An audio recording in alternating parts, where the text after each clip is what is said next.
নমস্কার, আজকে আপনাদেরকে জানাবো সামনের যে নবরাত্রি পূজা কিভাবে করবেন।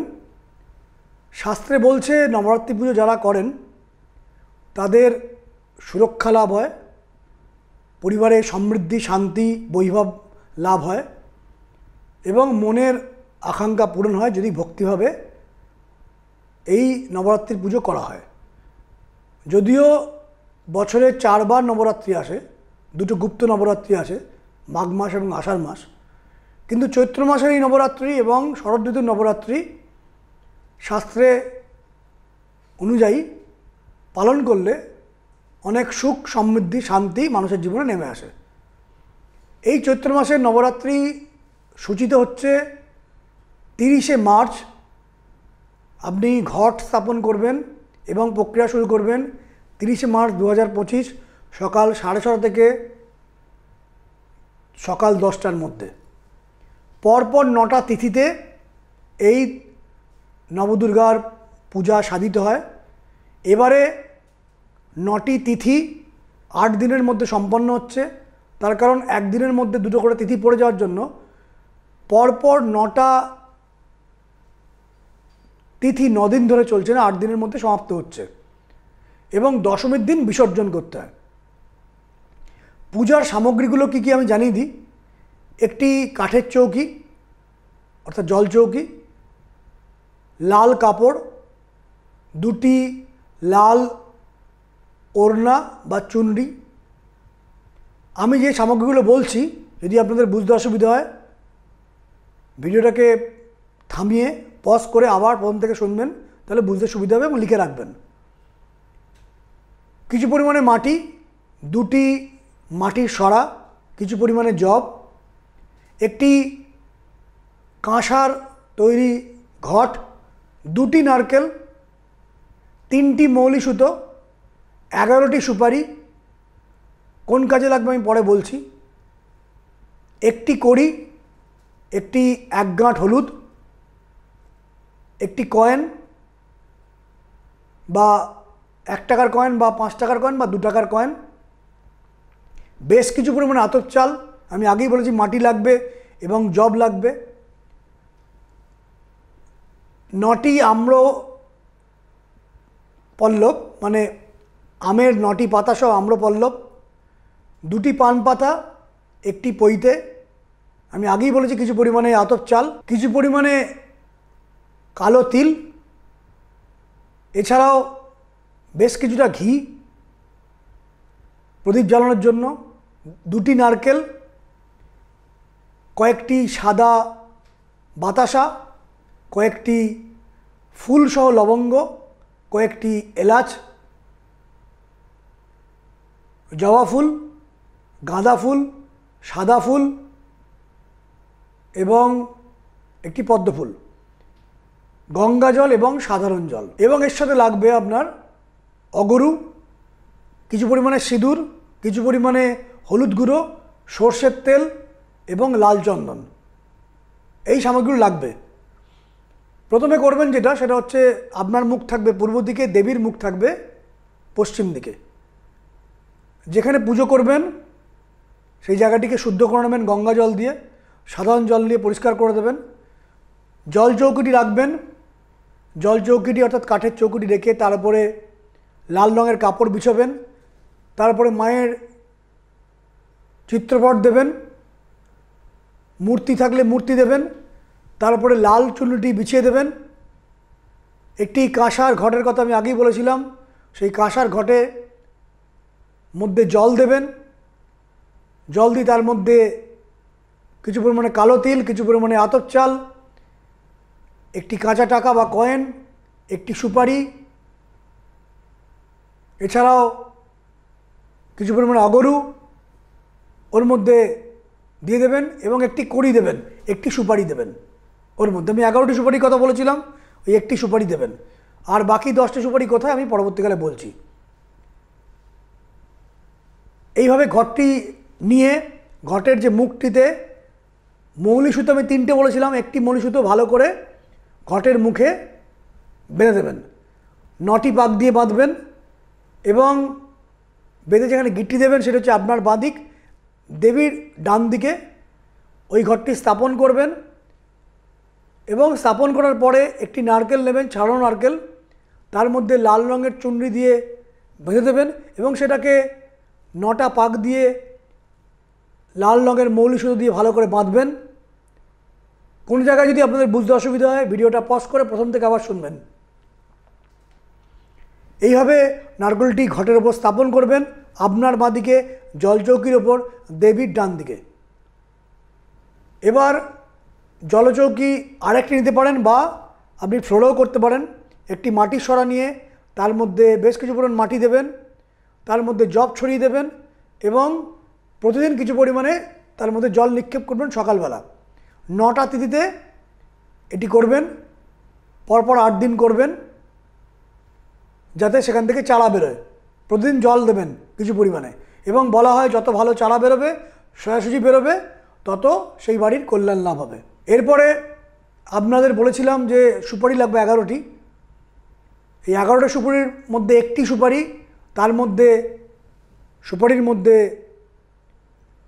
আরেকটি মৌলি সুতো দিয়ে ভালো করে বাঁধবেন, বেঁধে তার মধ্যে কিছু পরিমাণে হলুদ, সর্ষের তেল দিয়ে টিপ দেবেন এবং সিঁদুর এবং সর্ষের তেল দিয়ে টিপ দেবেন গণেশ দেবতাকে চিন্তা করে।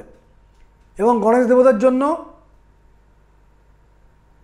যে আসন ব্যবহার করবেন সে 2টি পান পাতা এবং পান পাতার মধ্যে কিছু পরিমাণ অক্ষত বা আতপ চাল ছড়িয়ে দেবেন এবং গণেশ ঠাকুরকে একটি পৈতে সেখানে আপনি রাখবেন গণেশের পৈত হিসেবে।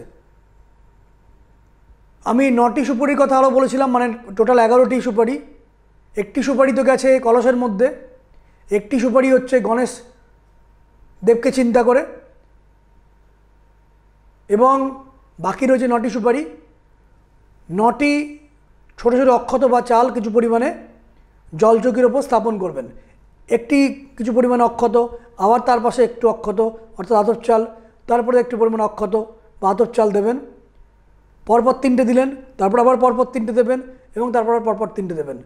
মোট 9টি, মানে কিছু পরিমাণ আতপ চাল দেবেন, তার পাশে আবার আতপ চাল, তার পাশে আবার আতপ চাল। এই 9টি অংশ করা মানে 9টি গ্রহকে পুজো করা। প্রত্যেকটির ওপরে আপনি একটি করে সুপারি লিখে দেবেন। আমি টোটাল বলেছিলাম 11টি সুপারি এবং এই 9টি সুপারির উপর, প্রত্যেকটি সুপারির উপরে সিঁদুর এবং সর্ষের তেল গায়ে লাগিয়ে দেবেন। যে প্রক্রিয়াটি বললাম, কোথাও যদি অসুবিধা হয় ভিডিওটি পজ করে আবার প্রথম থেকে শুনবেন। এবার প্রথমে গণেশকে পুজো করবেন। ওং গাং গণপতয়ে নমঃ, ওং গাং গণপতয়ে নমঃ, ওং গাং গণপতয়ে নমঃ। এবং এই পুজো শুরু করার আগে দেবীর কৃপা লাভের জন্য এবং নারায়ণের কৃপা লাভের জন্য অর্থাৎ বিষ্ণুর কৃপা লাভের জন্য আপনি বলবেন অপবিত্র পবিত্র বা সর্বাবস্থাং গতোপি বা যস্বরেত পুণ্ডরীকাক্ষং সবাহ্য অভ্যন্তরণ সূচি। যদি সেটা বলতে না পারেন, আপনি আপনার নাম এবং গোত্র উল্লেখ করে দেবীর কাছে প্রার্থনা করবেন, হে দেবী দুর্গা এবং হে শ্রী বিষ্ণু নারায়ণ পুণ্ডরীকাক্ষ, আমার অন্তর এবং বাহির তুমি পবিত্র করে দাও এবং আমার এই যে পুজো আমি করছি এই পুজো যেন সাফল্যমণ্ডিত হয়, আমার পরিবার এবং আমি যেন সুরক্ষিত থাকি, আমার যেন যশ সম্পত্তি বৃদ্ধি হয়, ধন সম্পত্তিতে আমার পরিবার যেন গড়ে ওঠে, ভরে ওঠে, এই দুটি বলবেন। বলে পুজোটি শুরু করবেন। এখানে সংস্কৃত মন্ত্র উচ্চারণ করাটা এতখানি গুরুত্বপূর্ণ নয়, ভক্তি দিয়ে পুজো করা এবং উপকরণ দিয়ে পুজো করা এটি অত্যন্ত গুরুত্বপূর্ণ। দেবীকে জবা ফুল দিয়ে পুজো করবেন, পদ্ম ফুল দেবেন এবং গণেশ ঠাকুরকেও গাঁদা ফুল এবং জবা ফুল দিয়ে পুজো করবেন। পান পাতার ওপর আমি আগেই বলেছিলাম সুপারি রাখবেন, সেখানে পৈতে দেবেন এবং যে অক্ষত রয়েছে 9টা অংশে সেখানে 9টি গ্রহকে চিন্তা করে কিছুক্ষণ মৌন অবস্থায় 9টি গ্রহের যাতে শক্তি বা ঊর্জা আপনার শরীরে আসে এই চিন্তনটি করবেন, দেবী দুর্গার কাছে প্রার্থনা করবেন। এই দিয়ে পুজোটা শুরু হবে। শাস্ত্রে বলছে 9টি যে দেবী, প্রথমং শৈলপুত্রী চ, দ্বিতীয়ং ব্রহ্মচারিণী, তৃতীয়ং চণ্ডঘণ্টেতি, কুষ্মাণ্ডেতি চতুর্থকম, পঞ্চমং স্কন্দমাতেতি, ষষ্ঠং কাত্তানি তথা, সপ্তমং কালরাত্রিতি মহাগৌরীতি চাষ্টমম নবমম সিদ্ধিদাত্রী চ নবদুর্গা প্রকীর্তিতা। আমি লাল চন্দনের কথা বলেছিলাম। লাল চন্দনের গুঁড়ো এবং কিছু পরিমাণে গঙ্গাজল দিয়ে যে কাঁসার কলসটি বলেছিলাম তার গায়ে একটি স্বস্তিক চিহ্ন এঁকে দেবেন। হলুদ গুঁড়ো এবং সর্ষের তেল দিয়ে আমি আগেই বলেছিলাম সুপারির উপর টিপ দেবেন। এবং এখন বলছি যে মাটির সরার ওপরে যেখানে মাটি দিয়ে আপনি জব দিয়ে তার মধ্যে প্রতিদিন জল দিচ্ছেন সেই সরার গায়ে 9টি হলুদ গুঁড়োযুক্ত সর্ষের তেলের টিপ তার গায়ে দেবেন এবং সরার গায়ের অংশে 9খানা সিঁদুর এবং সর্ষের তেল মেশানো টিপটি দিয়ে দেবেন। এবার দেবীর কাছে প্রার্থনা করবেন প্রতিপদে শৈলপুত্রীর জন্য, অর্থাৎ প্রতিপদে ওং ঘ্রিং দুং দুর্গায় নমঃ, ওং ঘ্রিং দুং শৈলপুত্রী দেব্যই নমঃ। দ্বিতীয় দিন হচ্ছে ব্রহ্মচারিণী, অর্থাৎ দ্বিতীয়া তিথিতে ওং ঘ্রিং দুং দুর্গায় নমঃ, ওং ঘ্রিং দুং ব্রহ্মচারিণী দেব্যই নমঃ। তৃতীয় দিন হচ্ছে চন্দ্রঘণ্টা, অর্থাৎ ওং ঘ্রিং দুং দুর্গায় নমঃ তৃতীয়া তিথিতে, ওং ঘ্রিং দুং চন্দ্রঘণ্টেতি নমঃ বা চন্দ্রঘণ্টেতি দেব্যই নমঃ। চতুর্থ দিন অর্থাৎ চতুর্থী তিথিতে ওং হ্রিং দুং দুর্গায় নমঃ, ওং হ্রিং দুং কুষ্মাণ্ডা দেব্যই নমঃ। এটা 108 বার করে পাঠ করবেন।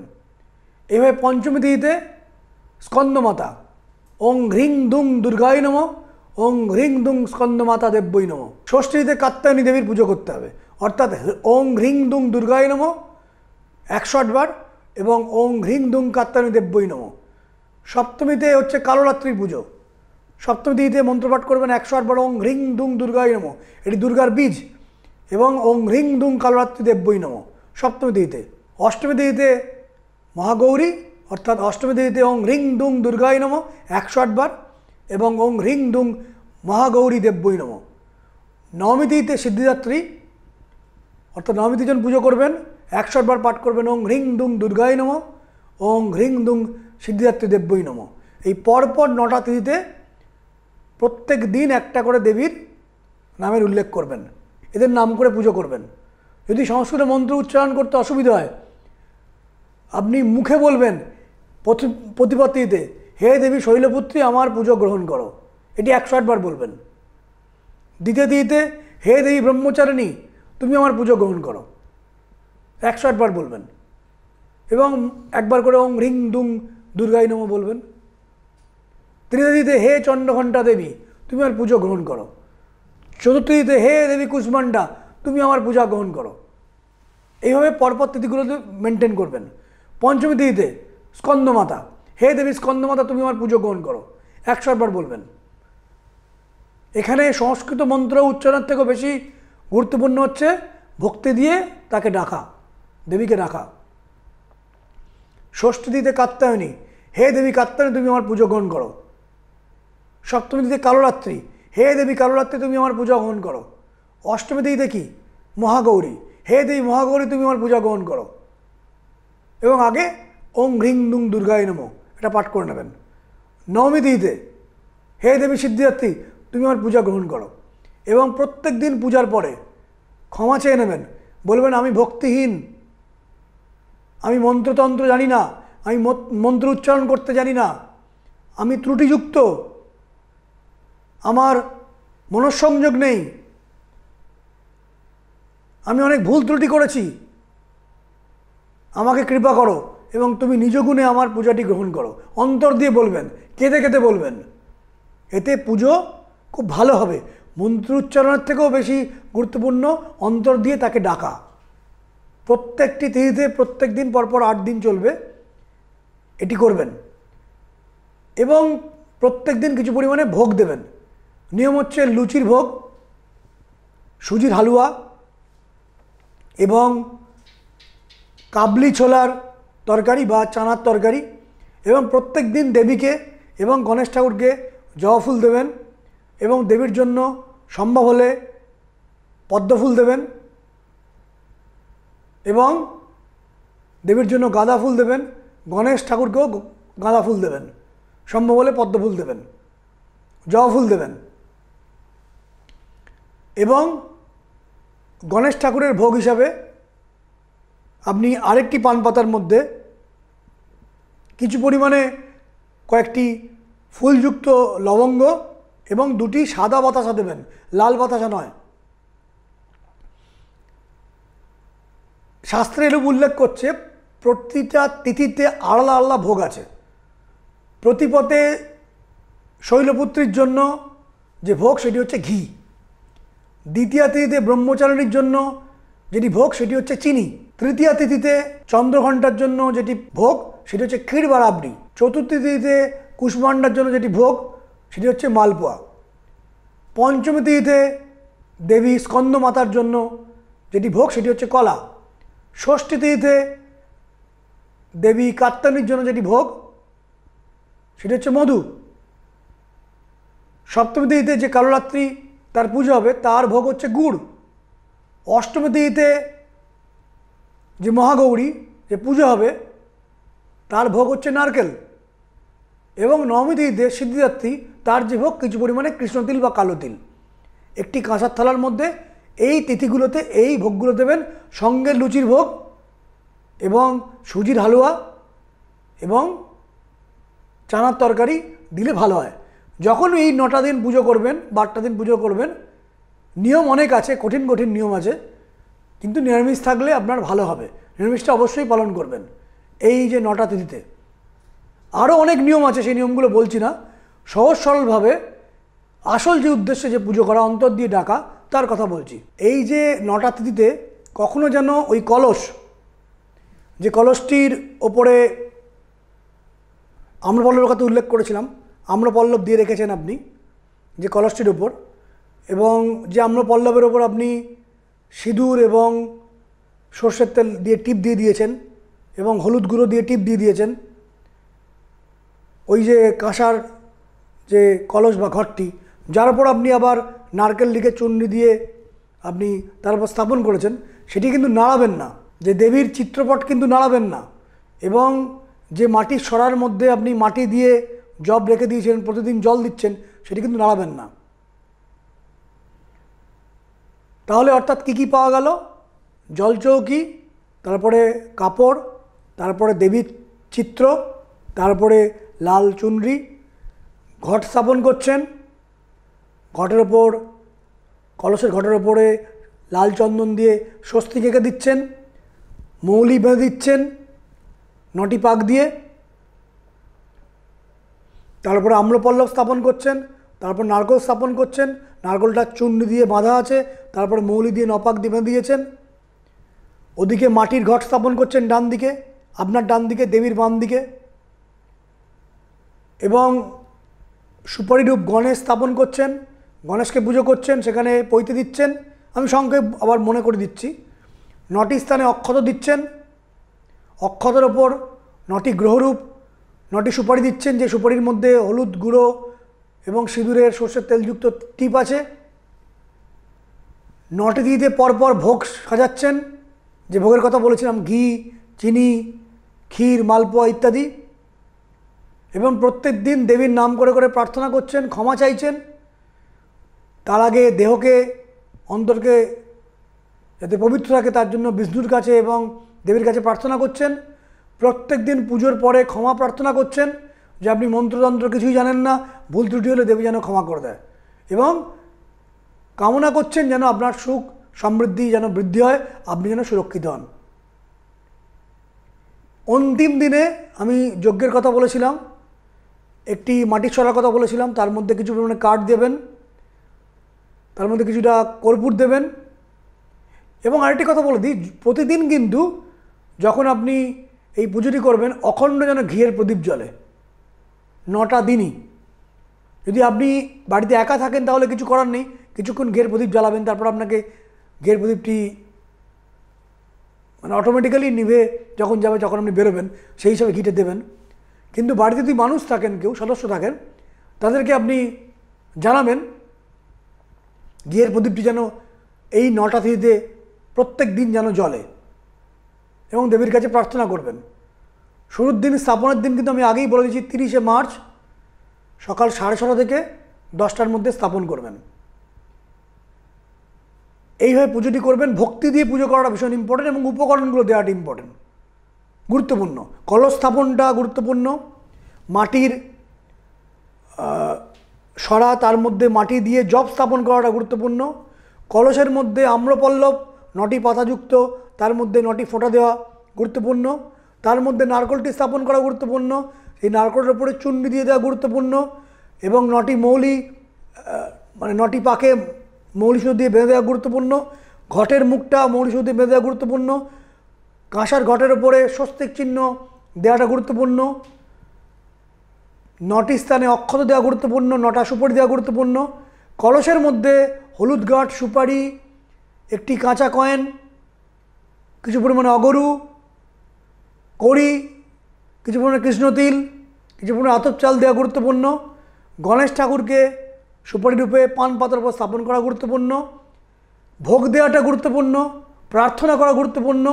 নিজের দেহ এবং নিজের দেহকে এবং দেহের অন্তর এবং বাইরকে পবিত্র করে দাও, হে বিষ্ণুর কাছে প্রার্থনা করা গুরুত্বপূর্ণ। দেবীর কাছে প্রার্থনা করা গুরুত্বপূর্ণ।